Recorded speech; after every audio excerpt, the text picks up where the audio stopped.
लोकसभा चुनाव के लिए कांग्रेस पार्टी ने कमर कस ली है। मंडी के बाद आज कांग्रेस भवन में शिमला संसदीय क्षेत्र की बैठक आयोजित की गई।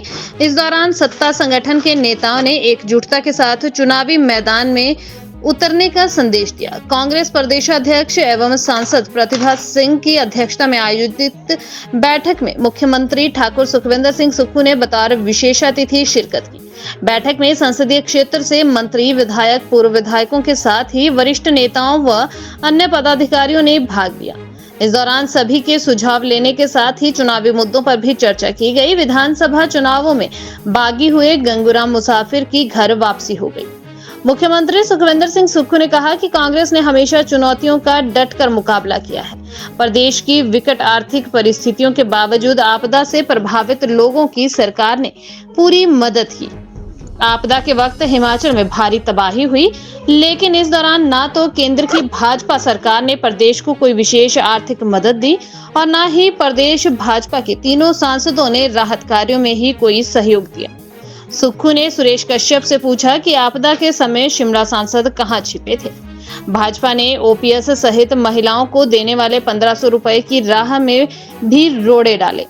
तरह के ओपिनियन लीडर होते हैं जो अपने विचार रखते हैं। हमारे कांग्रेस पार्टी के संगठन के पदाधिकारी उनसे विस्तृत चर्चा की और विस्तृत चर्चा करने के बाद आज हमारे शिमला लोकसभा क्षेत्र के प्रत्याशी श्री विनोद सुल्तानपुरी जी जो यहाँ से है, शिमला पार्लियामेंट के सभी ब्लॉक कांग्रेस कमेटी के अध्यक्ष, जिला कांग्रेस कमेटी के अध्यक्ष, जिला परिषद के सदस्य, पूर्व हमारे विधायक, वर्तमान विधायक, वर्तमान मंत्री, सबकी बैठक प्रदेश अध्यक्ष जिन्हें अभी बुलाई है।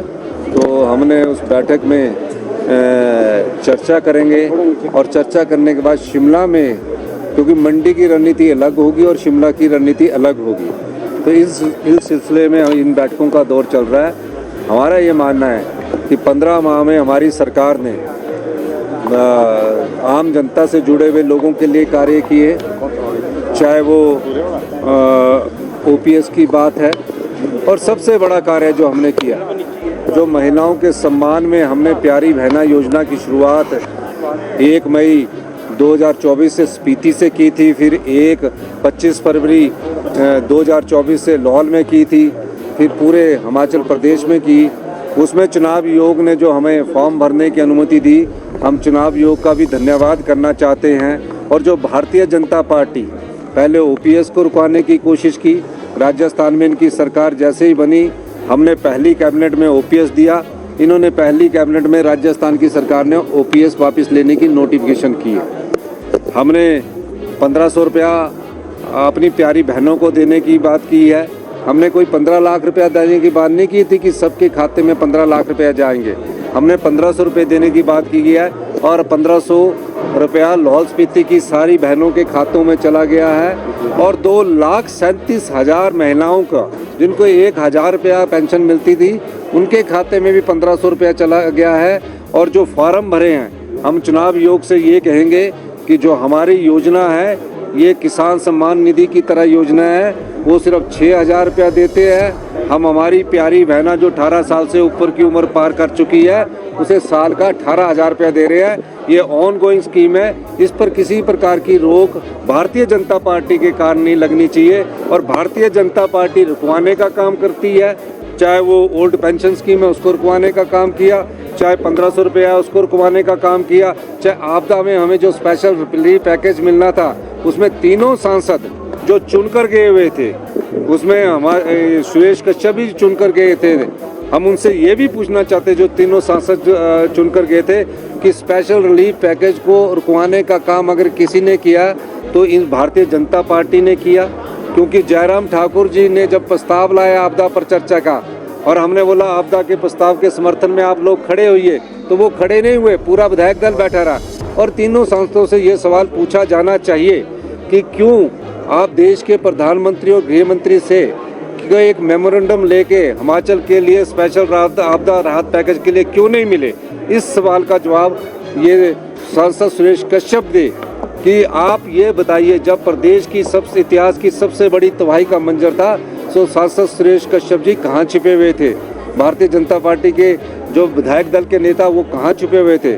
इन बातों का जवाब हम जनता की अदालत में जाएंगे, हम सच रखेंगे। और ये बार बार झूठ बोलते हैं और झूठ से सच्चाई को टाला नहीं जा सकता। झूठ बार बार सच से टकराता है, जीत अंत में सच की होती है। कांग्रेस प्रदेश अध्यक्ष प्रतिभा सिंह ने कहा कि कांग्रेस लोकसभा चुनाव मजबूत और सशक्त होकर लड़ेगी। आज गंगूराम मुसाफिर की भी वापसी हुई है, उनका पार्टी में वापसी के लिए स्वागत है। कांग्रेस भारी बहुमत के साथ शिमला लोकसभा चुनाव जीतेगी। निष्कासित नेताओं की धीरे धीरे वापसी होगी, क्योंकि तेजेंद्र बिट्टू के इस्तीफा देने का मामला हाईकमान देखेगी। आरएस वाली के पत्र पर प्रतिभा सिंह ने कहा कि बैठक में उनके नाम पर भी चर्चा हुई थी।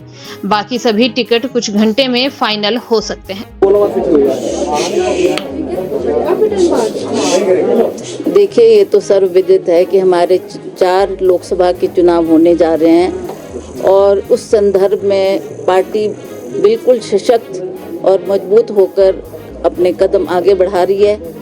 आज हम चाहते थे कि हमारे गंगूराम मुसाफिर जी, जिन्होंने पिछली मर्तबा इलेक्शन लड़ा था एज इंडिपेंडेंट, तो उनकी वापसी बहुत ज़रूरी थी। आज उन्होंने वापसी की है और हम इस बात से गौरवान्वित है कि सभी हमारे वरिष्ठ उस क्षेत्र के कांग्रेस के कार्यकर्ता बहुत खुश है और वो बहुत देर से चाह रहे थे कि मुसाफिर साहब की वापसी हो। आज उन्होंने वापसी की है अपने सारे दल बल के साथ, तो आज हम उनका स्वागत करते हैं पार्टी में। और मुझे पूर्ण विश्वास है कि सभी कार्यकर्ता हमारे एकजुट होकर हमारे जो कैंडिडेट है यहाँ से सुल्तानपुरी जी, उनको जिताने के लिए भरसक प्रयास करेंगे। सभी अपने अपने फील्ड में काम करेंगे और हम इसको सीट को भारी बहुमत से जीतकर कांग्रेस पार्टी की झोली में डालेंगे। बाकी की निष्कासित जो बाकी वापसी होगी सबकी धीरे धीरे कर ही रहे हैं, सभी की वापसी हम तय करेंगे, ताकि वो भी विचारधारा कांग्रेस के विचारधारा के लोग थे और किन्हीं कारणवश उनको पार्टी से, क्योंकि उन्होंने कुछ अवहेलना की होगी, पर आज मुझे खुशी है कि सभी की वापसी धीरे धीरे हम करने जा रहे हैं। आज क्योंकि ये शिमला की जो सीट है उसकी मजबूती के लिए आज हमारे सारे सिरमौर के लोग आए हैं और उनके आने से हमारे को बल मिला है, शक्ति मिली है और मैं सभी से उम्मीद करती हूँ कि लोग काम करके हमारे कैंडिडेट को भारी बहुमत से जिताएंगे। मुझे इसका ज़्यादा संज्ञान नहीं है, अभी चलते चलते खबर मिली है, पर ये AICC का मैटर है। ये हाईकमांड देखेगी कि क्या उस पर कौन दूसरा सह प्रभारी लगेगा, तो उसकी भी शीघ्र नियुक्ति की जाएगी। लॉस मानते हैं पार्टी के लिए, क्योंकि कांग्रेस पार्टी से हमने इस्तीफा दिया। चलो, उनका कोई व्यक्तिगत मामला होगा और ऐसी बात नहीं, अगर वो गए हैं तो कोई ना कोई उनकी जगह पर तैनात किया जाएगा और वो भी पार्टी की मजबूती के लिए काम करेंगे। मैम, जिस तरह से 2 टिकट तय होने हैं अभी लोकसभा चुनाव के और 6 उपचुनाव के, उससे पहले कल एक चिट्ठी वायरल हुई है आरएस वाली की तरफ से। उन्होंने कहा है कि उनका नाम चर्चा में चल रहा है कांगड़ा सीट से, लेकिन अगर कैंडिडेट तय करना हो तो उससे पहले उनसे बातचीत कर लें। मतलब एक तरह से कह सकते हैं कि वो चुनाव लड़ने से इच्छुक नहीं है। कांग्रेस पार्टी जो चुनाव छोड़ के भाग रहे, कोई भी कार्यकर्ता नहीं, ऐसा नहीं है। ठीक है, ये किसी की व्यक्तिगत मामला हो सकता है। वो उनको भी जब हमने ये बैठक की थी तो उनका नाम भी चर्चा में आया था, पर हाईकमांड ने और हमारे कांग्रेस के संगठन ने ये तय किया है कि हम इस पे अवश्य निर्णय लेंगे और जो भी वहाँ से सशक्त कैंडिडेट होगा उनका नाम भेजा जाएगा और उनको मैदान में उतारा जाएगा। बहुत शीघ्र इस पे फैसला हो रहा है। हम लोग सभी मंथन कर रहे हैं और हम चाहते हैं कि जो सबसे विनेबल कैंडिडेट हो उसको हम मैदान में उतारें। अब तो घंटों की बात है, दिनों की बात नहीं है। ठीक है, ठीक है। आए हैं आपके पिता भी कई बार सांसद रहे, उनकी विरासत आपको सौंपी गई है, कितना आश्वस्त है? आप ये गलत बोल रहे हैं। विरासत कोई ये ऐसे थोड़ी ना राजगद्दी है कि आप आए और दूसरा करते हैं। 25-26 वर्ष के बाद ये मेरा सौभाग्य है कि हमारे पूज्य पिताजी के कार्यकाल से 6 लगातार लोगों ने, हमारे शिमला पार्लियामेंट के लोगों ने उन्हें उन पर विश्वास किया और उन्हें अपना सांसद बनाया। आज 26 साल के बाद मुझे ये टिकट मिला है और आलाकमान का बहुत मैं धन्यवाद करना चाहता हूँ। माननीय मुख्यमंत्री जी, माननीय हमारे प्रदेश अध्यक्ष हमारे प्रतिभा सिंह जी और हमारे डिप्टी सीएम साहब, ये सारी हमारी जो स्टेट की लीडरशिप, इन्होंने जब दिल्ली में ये बात रखी तो ये मुझे सम्मान भी लगता है। और मैं समझता हूँ इसको ये कोई हेरिडिटी या हमारा कोई ऐसा नहीं है, हम तो पार्टी के कार्यकर्ता हैं और जो कार्यकर्ता होने के नाते जो भी काम हमें बोला जाएगा हम करेंगे। मुद्दे क्या रहेंगे, किन मुद्दों को लेकर जनता के बीच जाएंगे? देखिए ऐसा है, हम अगर हमें देखने को मिला जिस तरह का इन्होंने कार्यक्रम या कार्यकाल रहा, चाहे त्रासदी के समय उनकी एब्सेंस रही और एक सही मायने में रिप्रेजेंटेशन की जो लैक मैं समझता हूँ कमी रही है, उसको देखना पड़ेगा। क्योंकि हमारे जो सांसद अभी रहे हैं, जब त्रासदी हुई तो एक शब्द उनके द्वारा नहीं गया। और मैं तो कई बार इसके बारे में भी बात कर चुका हूँ, मेरे विधानसभा की स्पीचेस में मैंने कई बार उसके बारे में उल्लेख भी किया है कि जो हमारे सांसद हैं उन्होंने अपनी बात हमारे जो लोगों की समस्याएं हैं उसके बारे में कभी जिक्र ही नहीं किया। आज एक हमारी जो त्रासदी हुई उस समय हमारे सांसद मिसिंग रहे। उसके बाद मैं राष्ट्रीय उच्च मार्ग के बारे में भी बात करना चाहता हूं, जिसमें आपने देखा होगा कि मेरी कसौली कॉन्स्टिट्यूंसी में धर्मपुर में 5 लोग सड़क पे चल रहे थे और उनके ऊपर सड़क के ऊपर उनके ऊपर गाड़ी ने उन्हें रौंद दिया। जब मैंने इसके बारे में प्रश्न विधानसभा में रखा तो उन्होंने ये कहा कि इसकी कोई डीपीआर नहीं है। तो इस तरह की काम किसके हैं? जो रिप्रेजेंटेटिव होता है उन्हें ये देखना होता है कि जो समस्याएं हैं उसके बारे में वो जिक्र करें। उनके जो प्रश्न पार्लियामेंट में होने चाहिए थे वो नहीं रहे हैं। इस तरह की जो मैं समझता हूँ जो निष्क्रिय तरीका रहा है उसको हम नहीं होने देंगे और हमारी जो कॉन्स्टिट्यूंसी है वो वेल रिप्रेजेंटेड रहेगी हमारे पार्लियामेंट। भाजपा कह रही है कि उन्होंने हाथियों को हक दिलाया है और बड़े लंबे समय तक जनता के बीच। देखिए ऐसा इस तरह की बातें मैं समझता हूँ, जब आपने जनता की जो बात है वही आपको आगे रखनी है।